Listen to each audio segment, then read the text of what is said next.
Okay. జ్ఞానులందరికీ ధన్యవాదాలు. హాయిగా కూర్చున్నాం, ధ్యానం చేసుకున్నాం. ఎందుకంటే సర్వ సమస్యలకే పరిష్కారం ధ్యానం. ధ్యానం వల్ల సమస్యలన్నీ పరిష్కారం అవుతాయి. అసలు సమస్యలే ఉండవు, ఉన్నా పరిష్కారం అయిపోతాయి. అలాంటి ధ్యానాన్ని మనం అందరం చక్కగా అలవర్చుకుని ఏ సమస్యలు లేకుండా జన్మను సార్థకం చేసుకున్నాం. అందుకే my dear friends, my dear masters and my dear God's, అందరూ హాయిగా కూర్చున్నాం.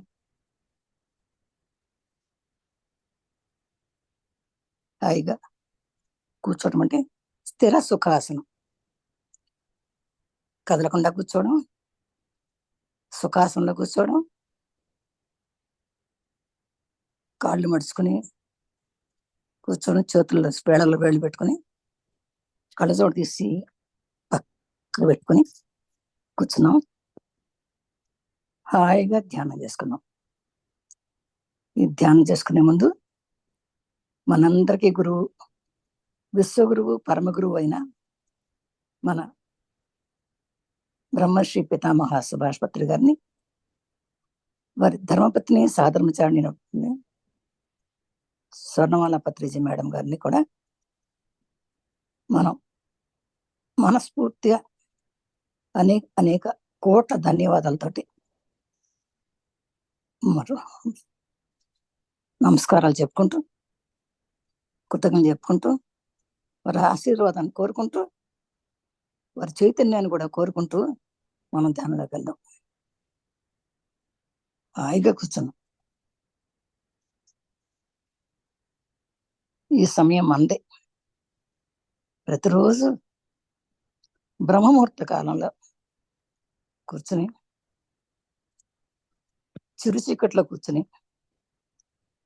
హాయిగా ధ్యానం చేసుకుంటే మనందరికీ ఎంతో ఆరోగ్యం, మనశ్శాంతి, మహాభాగ్యము, సర్వ సమస్యల పరిష్కారము జరుగుతుంది. మనందరం మన జన్మను సార్థకం చేసుకున్నాం. అందరికీ ధ్యానం అవసరం.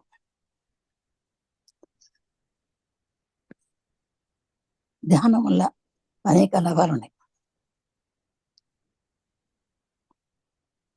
మనం అందరం ఒకటే, ఒకే ఆత్మ నుంచి వచ్చాం.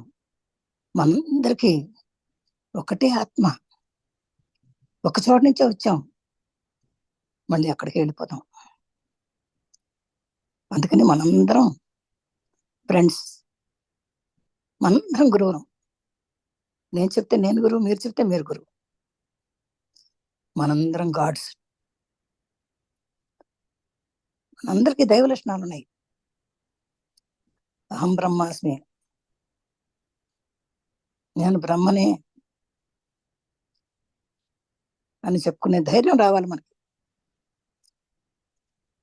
ధ్యానం చేసినప్పుడే వస్తుంది మనకి. హాయిగా కూర్చున్నాం. శ్వాస మీద ధ్యాస, కేవలము శ్వాస మీద ధ్యాస.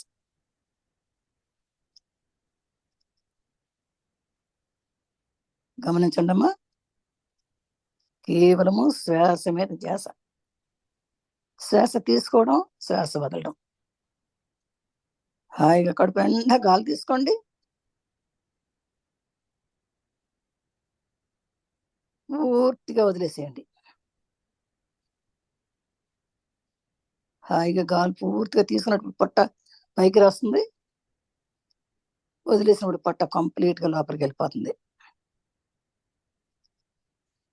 ఇట్లా మనం హాయిగా గాలి పీల్చుకున్నప్పుడు, పొట్ట నిండా గాలి పీల్చుకున్నప్పుడు మనం ఏమనుకోవాలి? నాకు ఆత్మజ్ఞానానికి అవసరమైనటువంటి ఆలోచనలు, మాటలు అన్నీ నేను మూలాలతో సహా స్వీకరిస్తున్నాను. నాకు ఆత్మజ్ఞానానికి కావలసినటువంటి మాటలు, ఆలోచనలు అన్నీ నాకు కావాలి. నేను స్వీకరిస్తున్నాను. అలాగే గాలి వదిలినప్పుడు నా ఆత్మజ్ఞానానికి కావలసినటువంటి అనవసరమైనటువంటి మాటలు, అనవసరమైన ఆలోచన పూర్తిగా మూలాలతో సహా నేను విడుదల చేసేస్తున్నాను. అలసియాన అగ్నిలో కలిసిపోయి దగ్ధమైపోయి తిరిగి కాంతిలో కలిసిపోవుగాక అని సంకల్పం చేసుకుంటూ హాయిగా శ్వాస మీద ధ్యాస, శ్వాసధార, ధ్యాసధార అది మాత్రమే గమనించడం. మన ఇతర విషయాలన్నీ పక్కన పెట్టేయండి. కుటుంబ విషయాలన్నీ పక్కన పెట్టిద్దాం. మన సొంత విషయాలు పక్కన పెట్టిద్దాం. ఎంత నిమగ్నం అవ్వాలంటే నువ్వు ఎక్కడ కూర్చున్నావో, ఎక్కడున్నావో కూడా నీకు తెలియకూడదు. హాయిగా కూర్చున్నావు. శ్వాస మీద ధ్యాస, శ్వాసే నీ గురువు.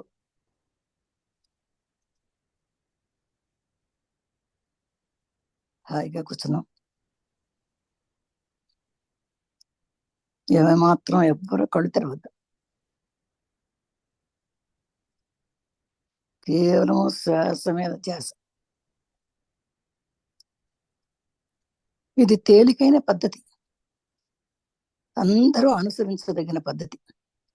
పిల్లలు, పెద్దలు అందరూ, అన్ని రకాల వాళ్ళు.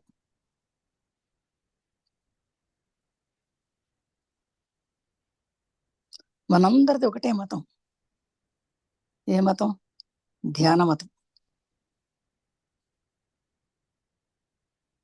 2 మతాలు లేవు, 2 లేవు, ఉన్నది ఒకటే. ఏకాత్మ భావన, మనందరం ఒకటే అని ఏకాత్మ భావన.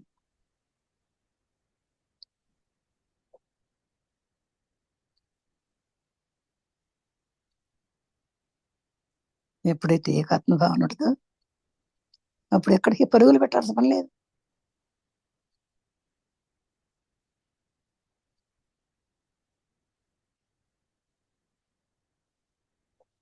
గుళ్ళకి, గోపురాలకి ఎక్కాల్సిన పని లేదు.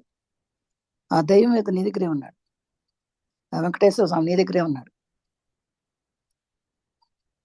అయోధ్యలోని రాముడు నీ దగ్గరే ఉన్నాడు.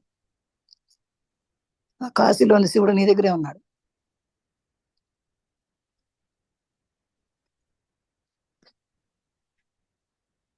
ఒకవేళ ఎవరైనా ఇప్పుడు ప్రస్తుతం జరిగే కుంభమేళాకి వెళ్ళలేకపోయాం అనుకున్నారు అనుకోండి, అందరికీ సాధ్యం కాదు కదా.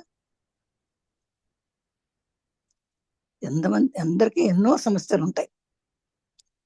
ఉండకుండా ఎంత ధ్యానం చేసినా నాలంటి వాడు అనుకోండి, నడవలేను. కొంతమంది డబ్బులు ఉండవు. ఆ విధంగా వెళ్ళలేకపోతున్నామని బాధపడకుండా ఉండడానికి కోసం అంట అక్కడ మహానుభావులు ఒక మంత్రం చెప్పారండి. మీరందరూ చూసే ఉంటారు, నేను కూడా చూసిందే చెప్తున్నా.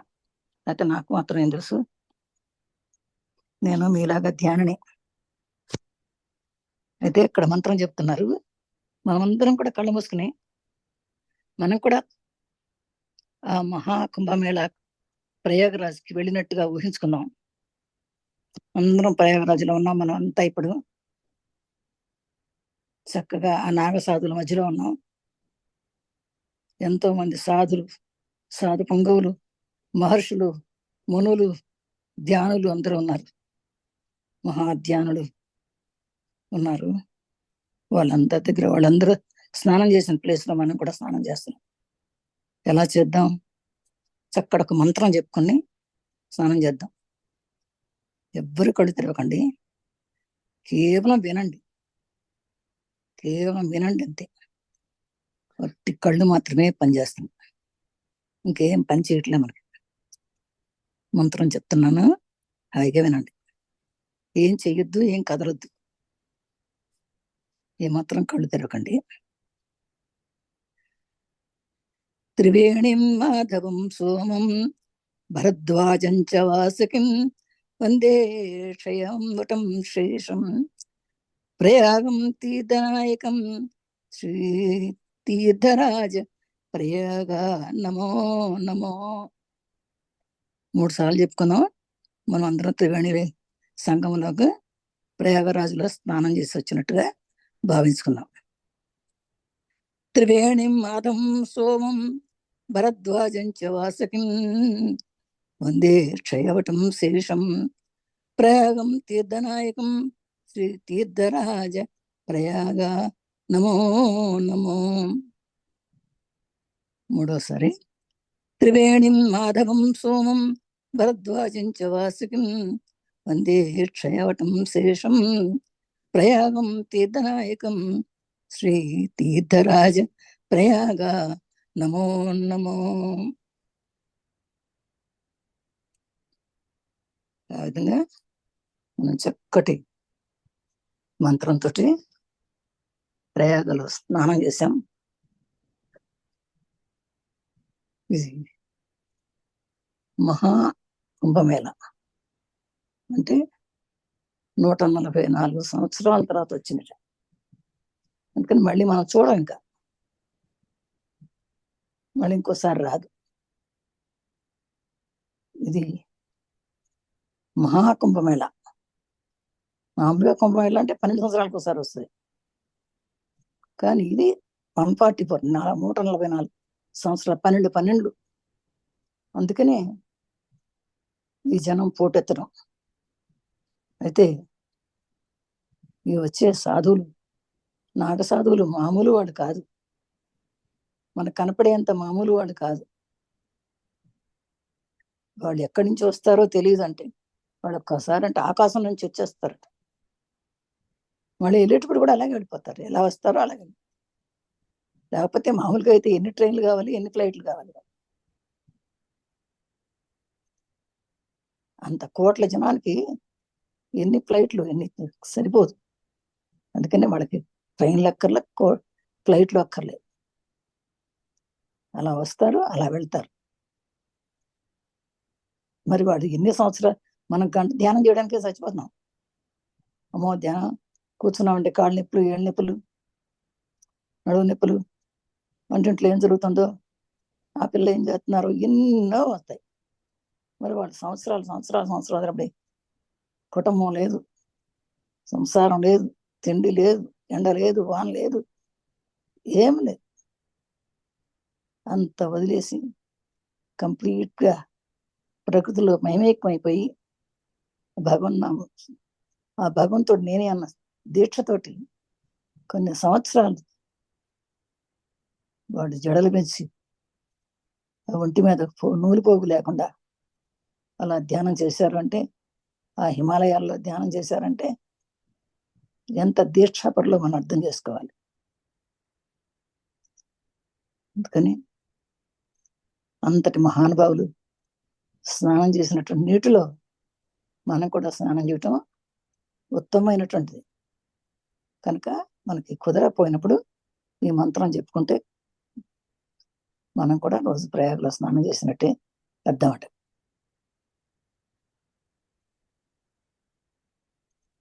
ఏమాత్రం కళ్ళు తెరవద్దు, హాయిగా కూర్చుంది, హాయిగా ధ్యానం చేసుకుంది. మనలో మనం విమర్శ అయిపోవాలి, ఏ ఆలోచన లేకపోతే అంతే. ఒకవేళ మీకు ఆలోచనలు మరీ ఇబ్బంది పెట్టేస్తున్నాయి అనుకోండి, ఎందుకంటే కొన్ని మనకి స్థితుల వల్ల, మనం చేసిన కర్మల వల్ల, మనం ఉండే ఆలోచనల వల్ల కొన్ని ఆలోచనలు ఆగవు. దానికి కూడా పరిష్కారం ఉందండి. ఓంకారం చెప్పండి. ఆ ఊ మా అనే 3 అక్షరాలతోటి 3 అక్షరాలతోటి ఓంకారం చెప్పుకోండి. ఆ ఓంకారం 21 సార్లు చెప్పేసరికి మీ ఆలోచన ఎక్కడ పోతుందో తెలియదు. హాయిగా కూర్చోండి, ఏమాత్రం కదలకండి. స్థిర సుఖ ఆసనం, స్థిర సుఖ ఆసనం. స్థిరంగా ఉండాలి, సుఖంగా ఉండాలి. అలాంటి ఆసనం తయారు చేసుకుని కూర్చోవాలి. మనం కింద జారిపోకుండా, మరీ ఎత్తుగా కాకుండా, మరీ పల్లంగా కాకుండా సమానమైనటువంటి ప్లేస్ అది. పీట మీద కూర్చోండి, చాప మీద కూర్చోండి, సోఫాలో కూర్చోండి, మీకు ఎక్కడ అవసరమైతే అక్కడ కూర్చోవచ్చు. కూర్చోడానికి దీని మీదే కూర్చోవాలని నియమం లేదు.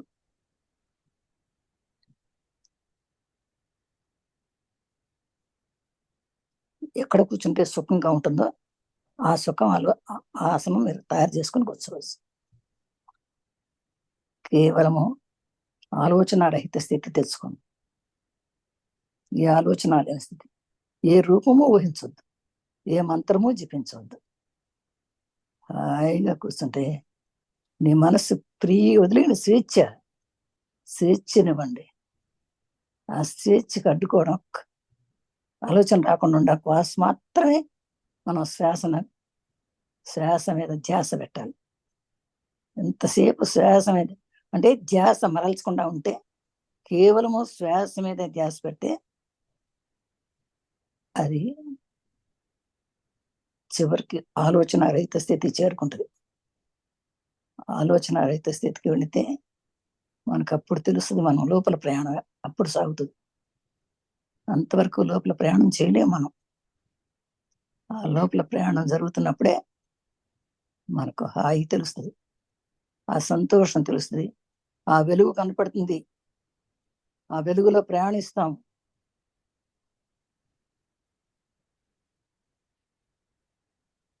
ఆ బ్రహ్మాండమైన చీకటి అంతా వెలుగైపోతుంది. ఆ వెలుగులోకి వెళ్ళిపోతాం. వెళ్ళండి, పైకి వెళ్ళండి, ఇంకా పైకి వెళ్ళండి, ఇంకా వెలుగు కనపడుతుంది. ఇంకా వెలుగులోకి వెళ్ళండి.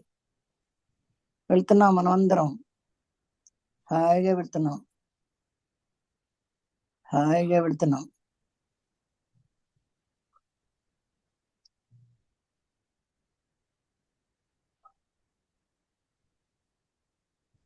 ఏ టికెట్ లేదు, ఏ వీసా లేదు, వెళ్ళిపోతున్నాం, పైకి వెళ్తున్నాం. విజువలైజ్ చేసుకోండి, మీరు వెళ్తున్నట్టు ఊహించుకోండి. ఎక్కడికి వెళ్తున్నారు? మీలో మీరు ప్రయాణం చేస్తున్నారు. మీరేంటి, నేనెవరో, నేను ఎందుకు వచ్చాను ఇక్కడికి, నేను ఎక్కడికి వెళ్ళాలి, నాలో నేను చూసుకుంటాను. నాలోకి నేను వెళ్తున్నాను, నాలో నేను చూసుకుంటున్నాను. నేను ఎక్కడి నుంచి వచ్చాను, నేను ఎక్కడికి వెళ్తున్నాను, నా ప్రయాణం ఏంటో నేను తెలుసుకుంటున్నాను. నేను ఎవరిని?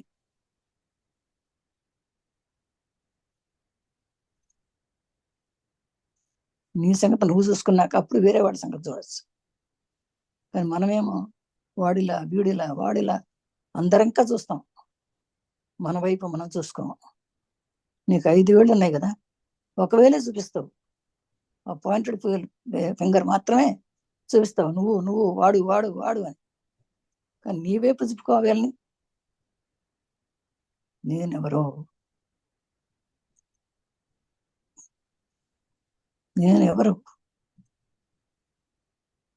రమణ మహర్షి దగ్గరికి వెళ్తే ఒక్కటే పడతారు, నువ్వెవరో తెలుసుకో అంటారు, అంతే, ఇంకేం చెప్పరు.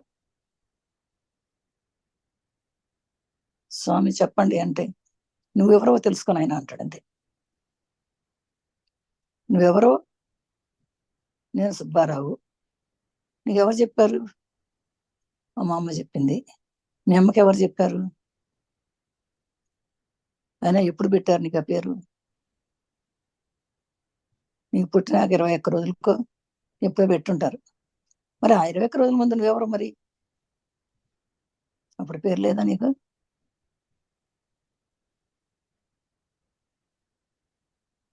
ఆ విధంగా నీ పేరేంటో, నీ ఊరేంటో తెలుసుకో.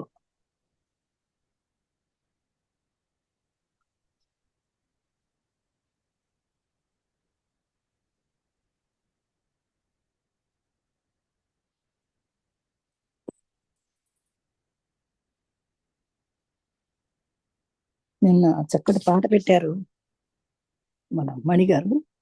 ఆ పాటలో ఒక చిన్న పాట పాడుకున్నాము.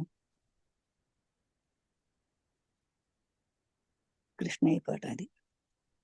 తులసి దళాలతో తులతో చూద్దామంటే నేను నీ రుక్మిణిని కాదురా కృష్ణయ్య అంత భక్తి నాకు లేదయ్యా, తులసి దళాలతో తూచుదామంటే నేను నీ రుక్మిణిని కాదురా.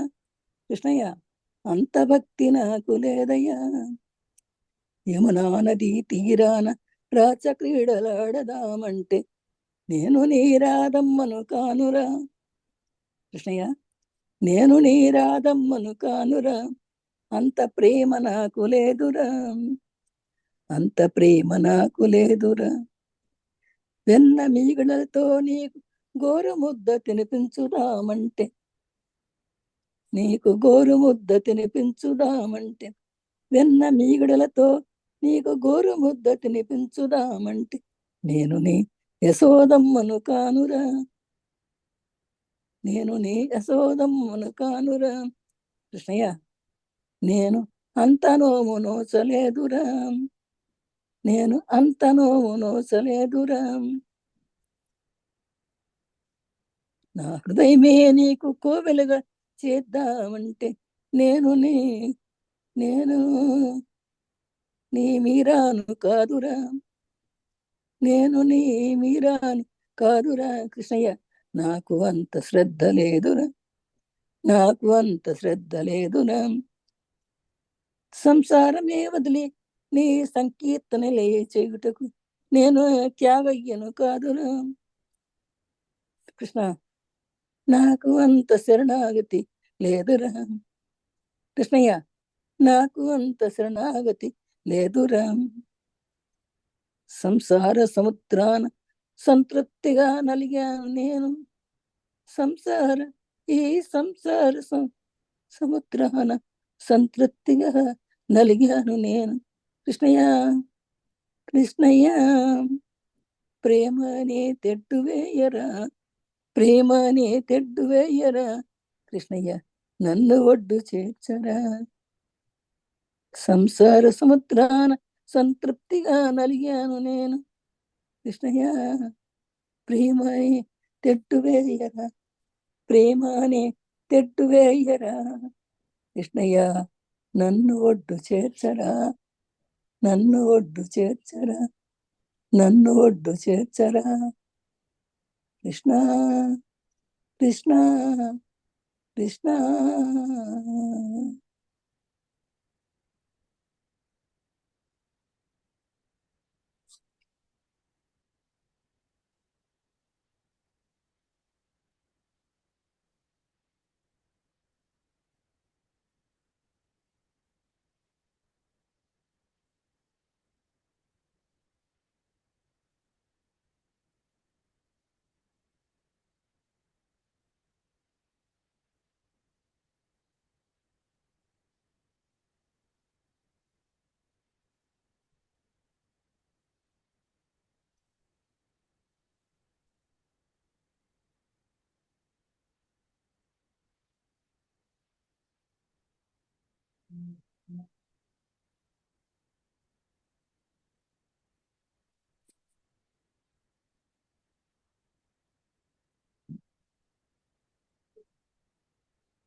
హాయిగా కూర్చున్నాం,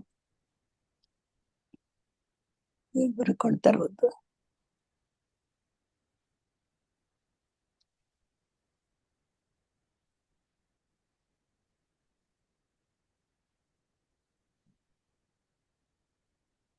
ఆ యశోదమ్మ అవ్వాలన్న, ఆ రాధమ్మ అవ్వాలన్న,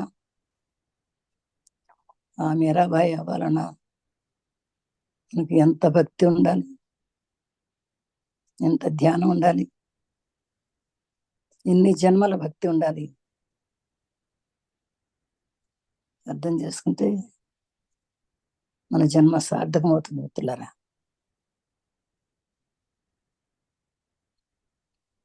దీనికి అంతటికీ కేవలం ధ్యానమే కారణం. ధ్యానం వల్ల మాత్రమే జ్ఞానం వస్తుంది. జ్ఞానం వస్తేనే కర్మలు దగ్ధం అవుతాయి. కర్మలు దగ్ధం అయితేనే మనకి ప్రేమ వస్తుంది. ఆ ప్రేమ వస్తుంది, అబాండెంట్ ప్రేమ, అంతులేని ప్రేమ. ఎవరిని చూసినా ప్రేమ, ఏ ప్రాణిని చూసినా ప్రేమ రావాలి. హృదయం ప్రేమతో నిండిపోవాలి. ఆ ప్రేమ పంచాలి. నిండిపోతే ఏం చేస్తాం మనం? పొంగిపోతుంది. పంచాలి. పంచిన గురించి పెంచబడుతుంది. ప్రేమను పంచాలి. గుర్తుపెట్టుకోండి మిత్రులారా, ప్రేమను పంచాలి. ఎంత పంచితే అంత పెంచబడుతుంది.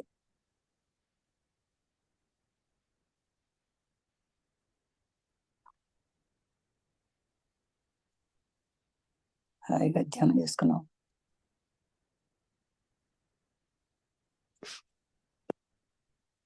నా చేతులు కళ్ళ మీద పెట్టుకోండి మిత్రులారా. 5, 4, 3, 2, 1, 0. మెల్లగా మెల్లగా కళ్ళు తెరుస్తూ మోస్తూ కళ్ళు తెరవండి. మీ చేతులు చూసుకోండి. కరాగ్రే వస్తే లక్ష్మి, కరమధ్య సరస్వతి, కరమూలి స్థితో గౌరి ప్రభాతే కరదర్శనం అని మన కరదర్శనం చేసుకుంటూ, మనకు జన్మనిచ్చిన తల్లిదండ్రులకు, జ్ఞానాన్ని ఇచ్చిన గురువులకు, సహకరించిన కుటుంబ సభ్యులకు, మన జీవిత భాగస్వామికి, మన కడుపును పుట్టిన బిడ్డలకు, మన సోదరులకు, మన ఇరుగు పొరుగు వారికి, మన ఉండే ప్రాంతానికి, మన దేశానికి, మన యూనివర్స్కి, అనేక యూనివర్స్లకి ధన్యవాదాలు, కృతజ్ఞతలు చెప్పుకున్నాం.